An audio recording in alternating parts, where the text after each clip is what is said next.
shoulders, I'm going to do a little bit more wiping. Specifically on your cheeks.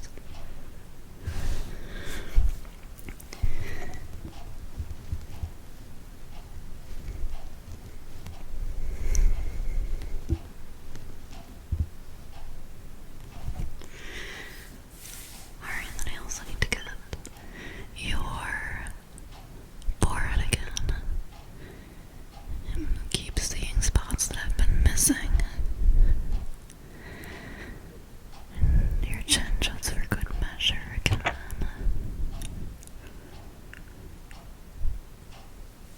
Alright, so now your face is all clean from the toner. It was rose water and witch hazel. Next, I'm going to be moisturizing your face with this Clinique moisturizer.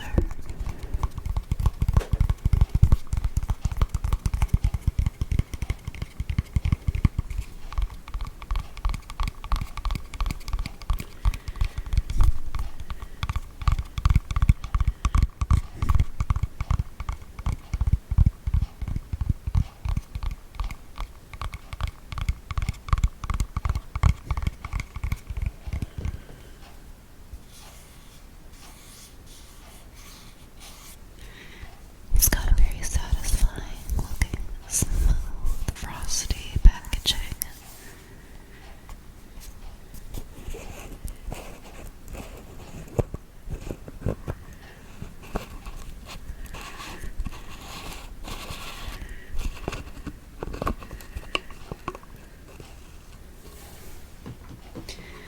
And I am scraping the bottom of the barrel with this container.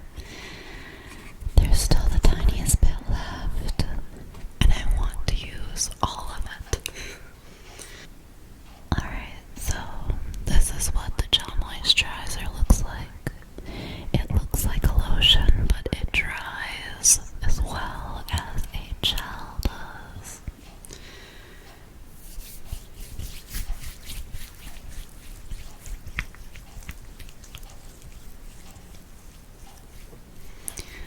Alright, I'm going to start applying it to your face, just evenly all around.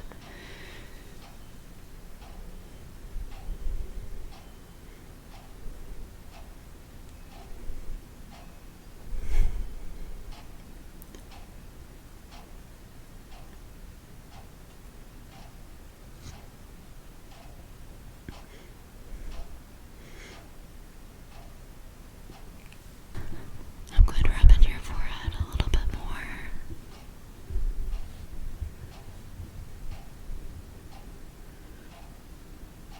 As well as your chin.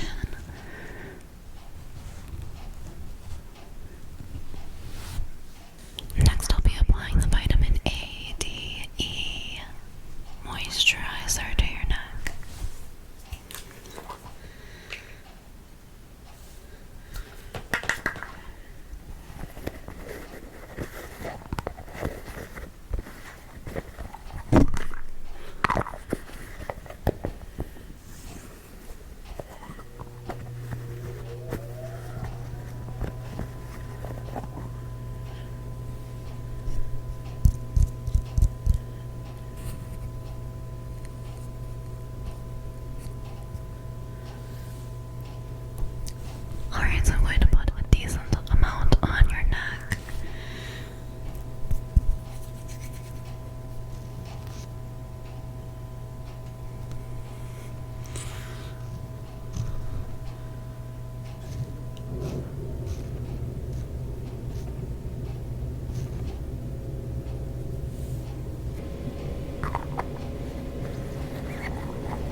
because you don't need a lot to get an even coating on your eyes.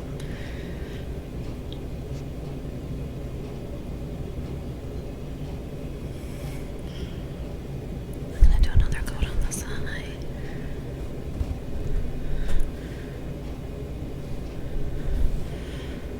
Alright. And then the other side as well.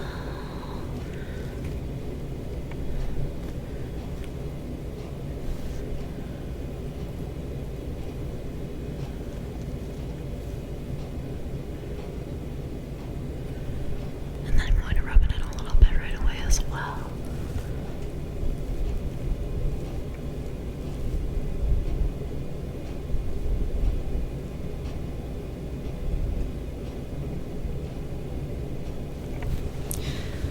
Alright, that should be good. Next, I'm going to apply this vitamin C serum to your face. All these products so far, except for the Clinique moisturizer, have been from Mario Badescu.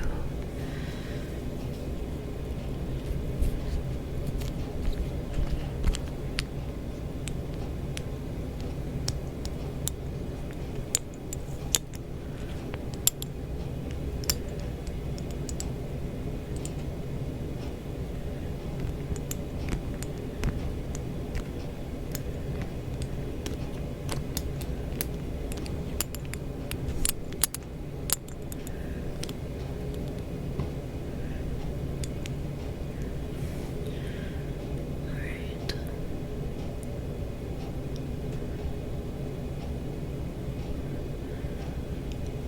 That should be enough.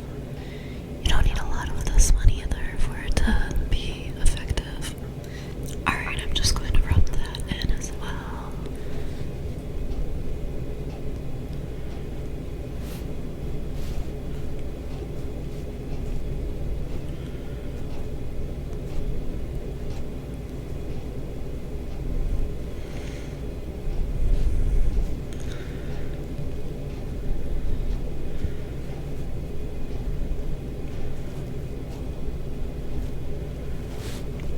Get your chin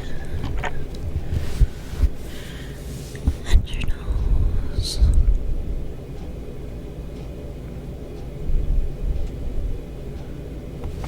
Alright.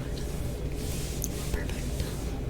Next, I'm going to be applying the spray to your face.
9 months to finish.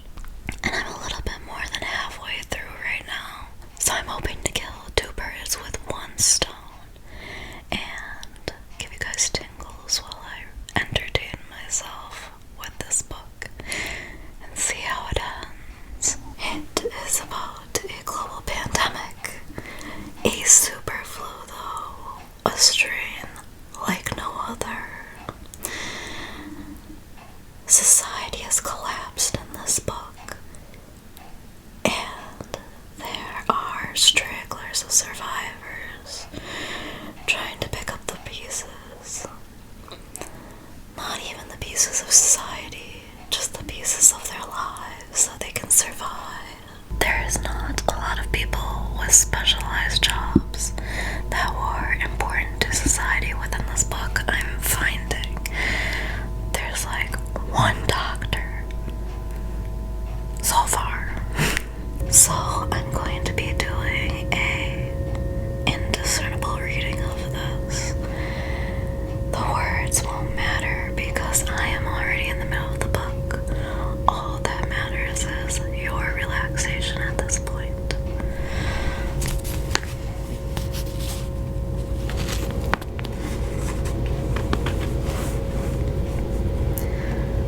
Larry, here, he said briefly, what are you doing?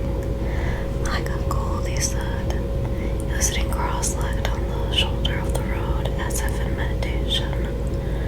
Room for me? Sure, he moved over. The boulder still had a bit of warmth from the day, which was now amazing. She sat down, he slipped an arm around her. According to Lucy's estimation, they were about 50 miles east of Boulder tonight. If they could get on the road by 9 tomorrow, they could be in the Boulder Free Zone for lunch. It was the man on the radio who called it the Boulder Free Zone. His name was Ralph Brenner, and he said with some embarrassment that the Boulder Free Zone was mostly a radio call sign, but Lucy liked it just for itself, for the way it sounded. It sounded right, it sounded like a fresh start. And Nadine Cross had adopted the name with an almost religious zeal, as if it was a talismanic. 3 days after Larry, Nadine, Joe, and Lucy had arrived at Stovington and found the Plague Center deserted. Nadine had suggested they pick up CB radio and start conning the 40 channels. Larry had accepted her idea. Larry had accepted the idea wholeheartedly, the way he had accepted most of her ideas, Lucy thought. She didn't understand Nadine Cross at all. Larry was stuck on her, that was obvious. But Nadine didn't want to have much to do with him outside of each day's routine. Anyway, the CB idea had been a good one, even if the brain that had produced it was ice-locked, except when it came to Joe. It would be the easiest way to locate other groups, Nadine had said, and to agree upon a rendezvous. This had led to some puzzled discussion in their group, which at that time had numbered half a dozen, with the addition of Mark Zellman, who had been a welder in upstate New York, and Lori Constable, a 26-year-old nurse. And the puzzled discussion had led to yet another upsetting argument about the dreams. So the dreams have been a reoccurring theme within this book, and everybody's getting these dreams that are being psychically sent by this old lady who lived in Nebraska named Mother Abigail. In the 2020 live-action version of The Stand, Whoopi Goldberg plays Mother Abigail.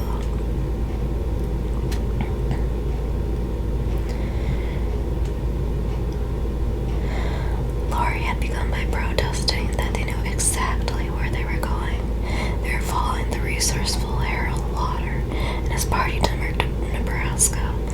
Of course they were, and for the same reason, the force of the dreams was simply too powerful to be denied. After some back and forth on this, Nadine had gotten hysterical. She had no dreams, repeat, no God-D-G dream.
days ago, I asked Mr. Jackson and Mark and you, one right after another, and you all gave me different times, and you all said that your watches had stopped at least once. Remember that place where they kept the world's time? I read an article about it in a magazine one time when I was in the doctor's office. It was tremendous. They had put it right down to the microsecond. They had pendulums and solar clocks and everything. Now I think about that place sometimes, it just makes me mad.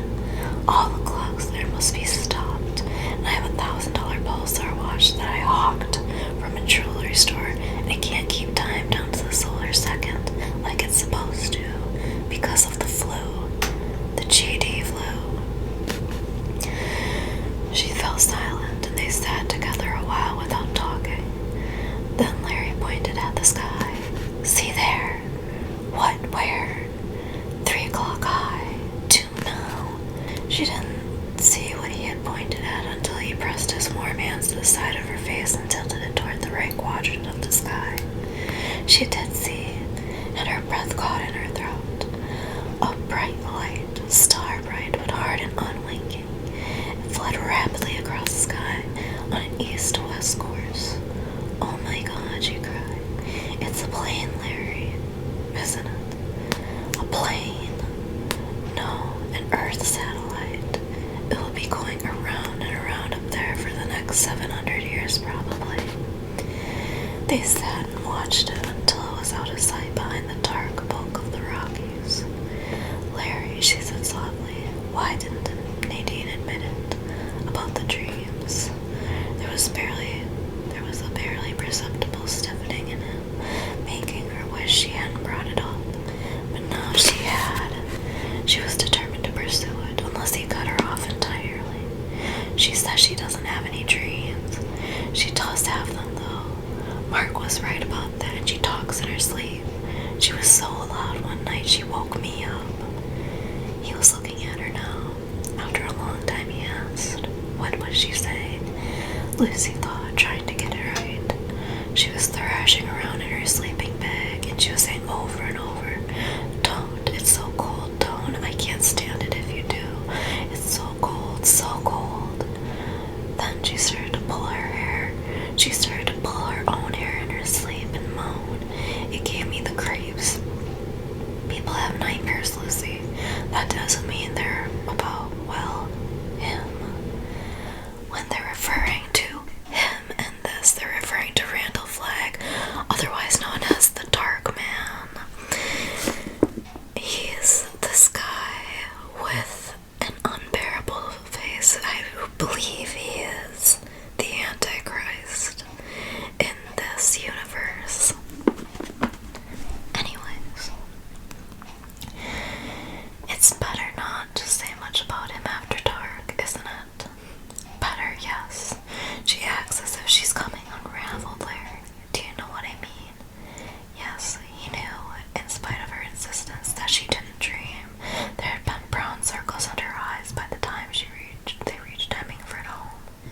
That magnificent cable of heavy hair was noticeably whiter, and if you touched her, she jumped. She flinched. Lucy said, you love her, don't you? Oh, Lucy, he said reproachfully. No, I just want you to know. She shook her head violently at his expression. I have to say this. I see the way you look at her, the way she looks at you sometimes. But when you're busy with something else, and it's safe. She loves you, Larry, but she's afraid. Afraid of what? Afraid of what? He was remembering his attempt to make love to her 3 days after the Stovington fiasco. Since then, she had grown quiet. She was still cheerful on occasion, but now she's quite obviously laboring to be cheerful. Joe had been asleep, but Larry had gone to sit beside her, and for a while they had talked not about the current situation, but about the old things,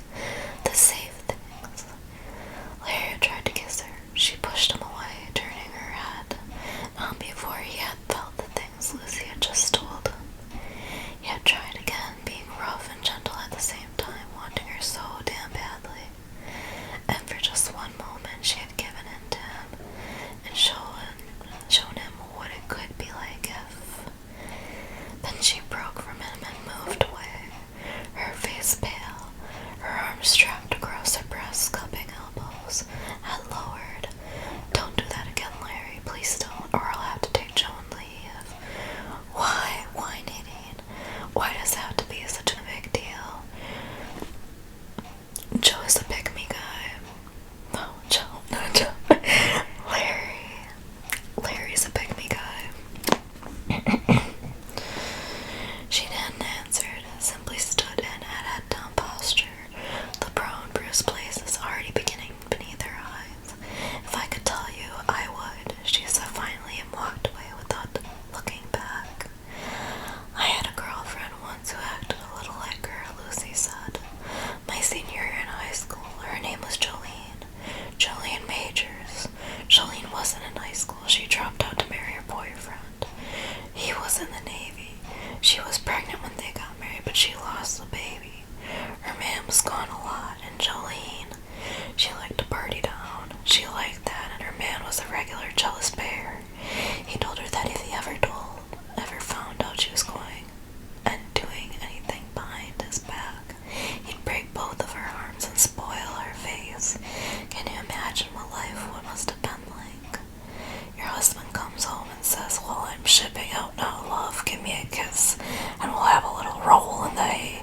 And by the way, if I come back and someone tells me you've been messing around, I'll break both your arms and spoil your face. Yeah, that's not great. So after a while, she met this guy, Lucy said. He was the assistant phys ed coach at Burlington High. They'd snuck around, always looking over their shoulders, and I don't know if her husband had set someone up to spy on them, but after a while it didn't matter. After a while, Jolene got really flaky. She'd think that some guy waiting for a bus corner was one of her husband's friends, or the salesman checking in on her, checking in behind her, and Herb at some of the Fleabag motels was.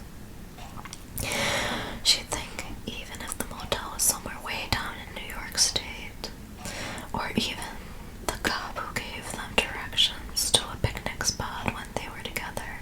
It got so bad that she'd give a little scream and the door slammed in the wind, and she'd jump every time someone came up her stairs. And since she was living in a place that was split up into 7 little apartments, someone was almost always coming up the stairs. Herb got scared and left her. He didn't get scared of Jolie's husband, he got scared of her. And just before her husband came back on leave, Jolene had a nervous breakdown, all because she liked to love a little too much, and because he was crazy jealous. Nadine reminds me of that girl, Larry. I'm sorry for her. I don't like her that much, I guess, but I am sure sorry for her. She looks terrible. What are you saying? Nadine is afraid of me, the way the girl was afraid of her husband. Lucy said maybe. I'll tell you this, wherever Nadine's husband is, he's not here. He laughed a little uneasily. We ought to get back to bed. Tomorrow's going to be a heavy day. Yes, she said, thinking that he hadn't understood a word she'd said. And suddenly she burst into tears. Hey, he said, hey. He tried to put an armor on her. She struck it off. You're getting what you want from me. You don't have to do that.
is very important.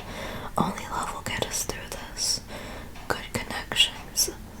It's hate against us. Worse, it's emptiness. Her voice dropped. You're right, it's late. I'm going back to bed. Come in. Yes, he said. And as they stood up, he took her in his arms with no calculations at all, and kissed her firmly. I love you as much as I can, Lucy. I know that, she said, and gave him a tired smile. I know that, Larry. This time when he put his arm back around her, she let it stay. They walked